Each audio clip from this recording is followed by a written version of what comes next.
ತಾಯಿ ಪ್ರಾಯದ ತಾಯಿಗಿಂತಲೂ ದೊಡ್ಡ ಪ್ರಾಯದ ನಿನ್ನನ್ನು ಎತ್ತಾಡಿಸಿದ್ದೀನಿ ಮಗು ನನ್ನನ್ನು ಬಿಟ್ಟು ಬಿಡುವಂತ ಕೈ ಮುಗಿದ್ರು ಬಿಡದ ಪ್ರಜ್ವಲ್ ರೇವಣ್ಣ ದೋಷಿ ಅಂತ ಸಾಬೀತಾದ ನಂತರ ಅಜೀವ ಪರ್ಯಂತ ಜೀವಾವಧಿ ಶಿಕ್ಷೆಯನ್ನ ಪ್ರಕಟಿಸಿದ ನಂತರ ಇವತ್ತು ಬೆಳಿಗ್ಗೆ ಸರಿಯಾಗಿ 10 ಗಂಟೆಗೆ ಪ್ರಜ್ವಲ್ ರೇವಣ್ಣ ಖೈದಿ ನಂಬರ್ ಕೊಡಲಾಗಿದೆ. ಜೀವನ ಪರ್ಯಂತ ಜೈಲು ಶಿಕ್ಷೆಯನ್ನ ಕೋರ್ಟ್ ವಿಧಿಸಿದೆ.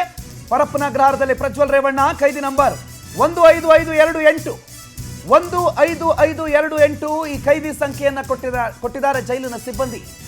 ಜೈಲಿನ ನಿಯಮದ ಪ್ರಕಾರ ನೀವು ಕೋಟಿಗಟ್ಟಲೆ ಸೂಟ್ ಧರಿಸುವ ಸಾಮರ್ಥ್ಯ ಇದ್ರೂ ಹಾಕೋಬೇಕಾಗಿರೋದು ಬಿಳಿ ಬಟ್ಟೆ ಮಾತ್ರ. ಇವತ್ತು ಬೆಳಿಗ್ಗೆ ಖೈದಿ ನಂಬರ್ ಕೊಟ್ಟಿದ್ದಾರೆ, ಜೊತೆಗೆ ಬಟ್ಟೆ ಕೂಡ ಕೊಡ್ತಾರೆ. ರಾತ್ರಿಯೇ ಭೇಟಿ ಕೊಟ್ಟು ವೈದ್ಯರ ಆರೋಗ್ಯ ತಪಾಸಣೆ ಮಾಡಿದ್ರು. ಆರೋಗ್ಯ ತಪಾಸಣೆ ಸಂದರ್ಭದಲ್ಲೂ ಕೂಡ ಕಣ್ಣೀರಿಟ್ರಂತೆ, ಮೊಸಳೆ ಕಣ್ಣೀರಿಟ್ರಂತೆ ಪ್ರಜ್ವಲ್ ರೇವಣ್ಣ.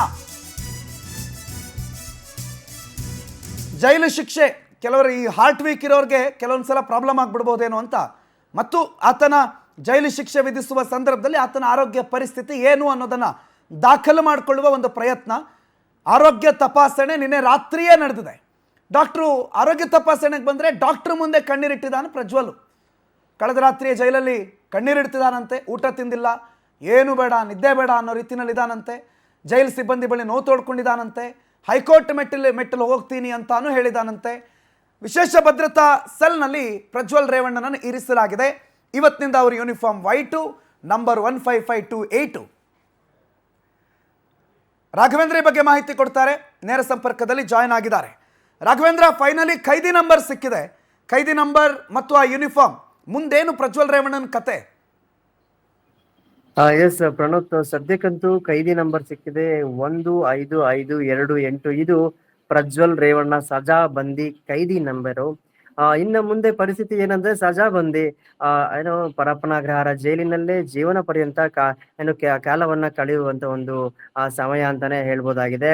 ಯಾಕೆಂದ್ರೆ ಏನು ಮಾಡಿರುವಂತ ಒಂದು ಪಾಪಗಳು ಯಾರನ್ನು ಕೂಡ ಸುಮ್ಮನೆ ಬಿಡೋದಿಲ್ಲ ಅನ್ನೋದಕ್ಕೆ ಈ ಒಂದು ಪ್ರಕರಣ ನಿಜಕ್ಕೂ ಒಂದು ಒಳ್ಳೆ ನಿದರ್ಶನ, ಉದಾಹರಣೆ ಅಂತಾನೆ ಹೇಳ್ಬೋದಾಗಿದೆ ಪ್ರಣೋತ್. ಯಾಕೆಂದ್ರೆ ಪರಪ್ಪನ ಅಗ್ರಹಾರ ಜೈಲಿನಲ್ಲಿ ಸಜಾಬಂದಿಯಾಗಿ ಆ ಕಠಿಣ ಕಾರಾಗೃಹ ಶಿಕ್ಷೆಗೆ ಇದೀಗ ಪ್ರಜ್ವಲ್ ರೇವಣ್ಣ, ಮಾಜಿ ಸಂಸದ ಕೂಡ ಹೌದು, ಇದೀಗ ಪ್ರಜ್ವಲ್ ರೇವಣ್ಣ ಸಜಾಬಂದಿಯಾಗಿ ಹೋಗಿದ್ದಾನೆ ಅಂದ್ರೆ ಅದು ನಿಜಕ್ಕೂ ಏನು ತಪ್ಪು ಮಾಡುವವರಿಗೆ ನಿಜಕ್ಕೂ ಇದು ಒಂದು ಹೆದರಿಸುವ ಒಂದು ಸಂಗತಿ ಅಂತಾನೆ ಹೇಳ್ಬೋದಾಗಿದೆ.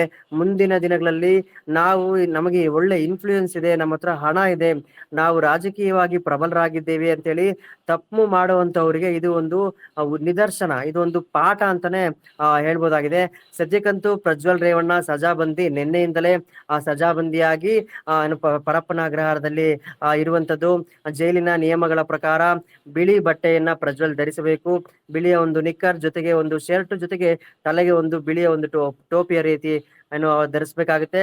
ಜೊತೆಗೆ ನಿನ್ನೆ ಬಂದಾಗನಿಂದಲೂ ಕೂಡ ಪ್ರಜ್ವಲ್ಲು ನಿದ್ದೆಯನ್ನು ಸರಿಯಾಗಿ ಮಾಡಿಲ್ಲ, ಊಟವನ್ನು ಸಹ ಸೇವಿಸಿಲ್ಲ ಅಂತ ಒಂದು ಮಾಹಿತಿ ಕೂಡ ಲಭ್ಯವಾಗಿರುತ್ತದೆ. ಯಾಕೆಂದ್ರೆ ಸಜಾ ಅಂತ ಹೇಳಿದ್ರೆ ಜೀವನ ಪರ್ಯಂತ ಜೈಲಿನಲ್ಲಿ ಕೊಳೆಯುವಂತ ಒಂದು ಪರಿಸ್ಥಿತಿ ಅಂತ ಬಂದಾಗ ಎಂತಹವ್ರಿಗೂ ಊಟ ಸೇರೋದಿಲ್ಲ. ಇದೀಗ ಕಾಮಕ ಪ್ರಜ್ವಲ್ನ ಒಂದು ಪರಿಸ್ಥಿತಿ ಕೂಡ ಅದೇ ರೀತಿ ಆಗಿರುವಂತದ್ದು. ನಿನ್ನೆ ರಾತ್ರಿ ವೈದ್ಯರು ಕೂಡ ತಪಾಸಣೆಯನ್ನ ಕೂಡ ಮಾಡಿದ್ದಾರೆ. ಈ ವೇಳೆಯಲ್ಲೂ ಕೂಡ ವೈದ್ಯರ ಬಳಿ ಅಳಲನ್ನ ತೋರ್ಕೊಂಡಿದ್ದಾನೆ.